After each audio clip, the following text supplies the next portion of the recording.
दोस्तों, गौमाता ने समस्त नारी जाति को ऐसा कौन सा अभिशाप दिया है जिसका फल आज तक सभी महिलाओं को भोगना पड़ रहा है।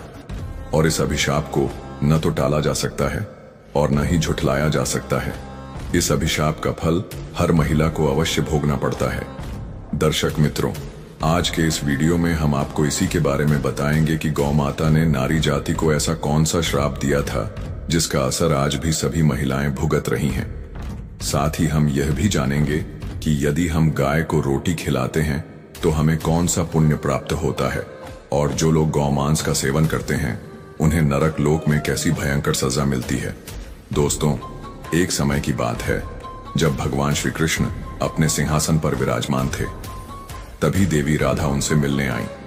देवी राधा को देखकर श्री कृष्ण मुस्कुराते हुए बोले, हे देवी, आप आज अचानक यहां क्यों आई हैं?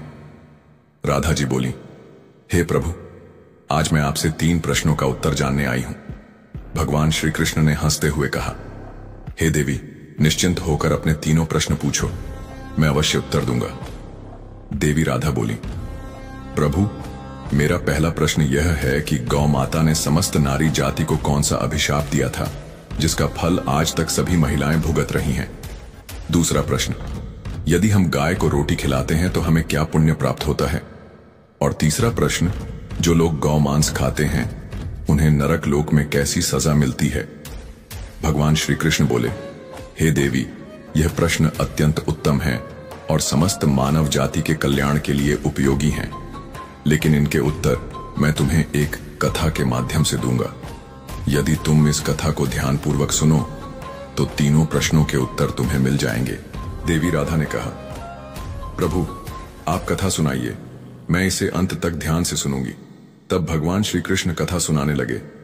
बहुत समय पहले की बात है, जब पृथ्वी पर अधर्म बढ़ने लगा था, पापाचार और अत्याचार चारों ओर फैल गया था। गौ माता, जो समस्त देवताओं का आधार है, उन्हें अत्यधिक कष्ट सहना पड़ा। गौ माता करुणा की मूर्ति है, परंतु जब उन्हें बार बार अपमानित किया गया और स्त्रियों द्वारा भी उनके प्रति उपेक्षा दिखाई गई, तब वे दुखी हो गईं। उन्होंने भगवान विष्णु से कहा, हे प्रभु, मैं नारी जाति के अहंकार और उपेक्षा से अत्यंत पीड़ित हूं। वे भूल जाती हैं कि उनके जीवन का आधार भी मैं ही हूं, इसलिए मैं उन्हें एक श्राप देना चाहती हूं। भगवान विष्णु ने गौ माता को शांत करने का प्रयास किया, परंतु गौ माता ने कहा, नहीं प्रभु, आज से मैं ऐसा श्राप दूंगी जो नारी जाति को जीवन भर स्मरण दिलाएगा कि उन्होंने मुझे कष्ट पहुंचाया है। आज से संसार की कोई भी स्त्री अपने शिशु को जन्म देते ही चलने में सक्षम नहीं पाएगी। जिस प्रकार पशु पक्षी के बच्चे जन्म लेते ही पैरों पर खड़े हो जाते हैं, वैसे मनुष्य के बच्चे नहीं चल पाएंगे। स्त्रियों को अपने शिशु की परवरिश में श्रम, पीड़ा और कठिनाई सहनी पड़ेगी। यही मेरा श्राप है। तभी आकाशवाणी हुई और यह श्राप सत्य सिद्ध हो गया। हे देवी, इसी कारण आज तक संसार में कोई भी मानव शिशु जन्म लेते ही चल नहीं पाता। यह गौ माता का श्राप है, जिसे न तो कोई टाल सकता है और न ही झुठला सकता है। इसके बाद भगवान श्री कृष्ण बोले, अब सुनो दूसरा प्रश्न का उत्तर। गौ माता समस्त देवताओं का निवास है। उनके शरीर में त्रिदेव का वास माना गया है।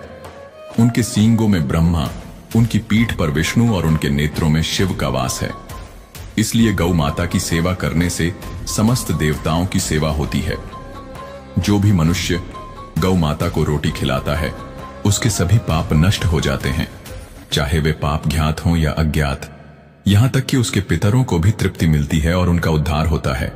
गौ माता को रोटी खिलाने से घर में सुख समृद्धि आती है, दरिद्रता और रोग दूर होते हैं और परिवार में शांति बनी रहती है। यह पुण्य केवल इस जन्म तक नहीं रहता, बल्कि अगले जन्मों तक उसका साथ देता है। इसलिए कहा गया है कि गौ सेवा से बढ़कर कोई सेवा नहीं, गौ दान से बड़ा कोई दान नहीं, और गौ पूजन से श्रेष्ठ कोई पूजन नहीं। राधा जी ध्यानपूर्वक सुन रही थीं। वे बोली, प्रभु, यह सचमुच अद्भुत है। और अब मेरे तीसरे प्रश्न का उत्तर। भगवान श्री कृष्ण बोले, हे देवी, अब सुनो। गौ माता का वध करना और उनका मांस खाना सबसे बड़ा पाप है। गौ माता का शरीर देवताओं का निवास है, इसीलिए जो मनुष्य गौ का वध करता है वह देवताओं का वध करता है। ऐसा मनुष्य जीवन भर कभी सुख शांति नहीं पाता। उसकी बुद्धि भ्रष्ट हो जाती है और उसका जीवन दुखमय हो जाता है। मृत्यु के पश्चात उसे नरक लोक में असहनीय यातनाएं झेलनी पड़ती हैं। यमराज के दूत उसे अग्निकुंड में डालते हैं, जहां वह असंख्य बार भस्म होकर पुनः जीवित किया जाता है। उसकी आत्मा चीत्कार करती है, किंतु कोई उसे बचा नहीं पाता। इतना ही नहीं, अगले जन्म में वह मनुष्य, कुत्ते, सुअर या गिद्ध की योनि में जन्म लेता है, जहां उसे अपमान, भूख प्यास और तिरस्कार भोगना पड़ता है। ऐसा पाप किसी भी दान, तप या साधना से नहीं मिट सकता।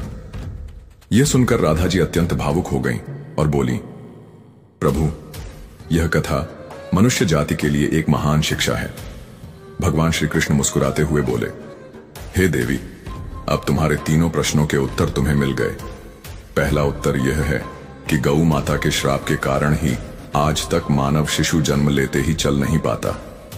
दूसरा उत्तर यह है कि गौ माता को रोटी खिलाने से अपार पुण्य प्राप्त होता है और सारे पाप नष्ट हो जाते हैं।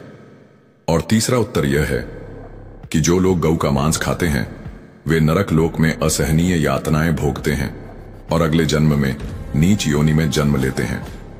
राधा जी बोली, प्रभु, यह कथा अवश्य ही मैं सबको सुनाऊंगी, ताकि लोग गौ माता के महत्व को समझें और उनकी सेवा करें।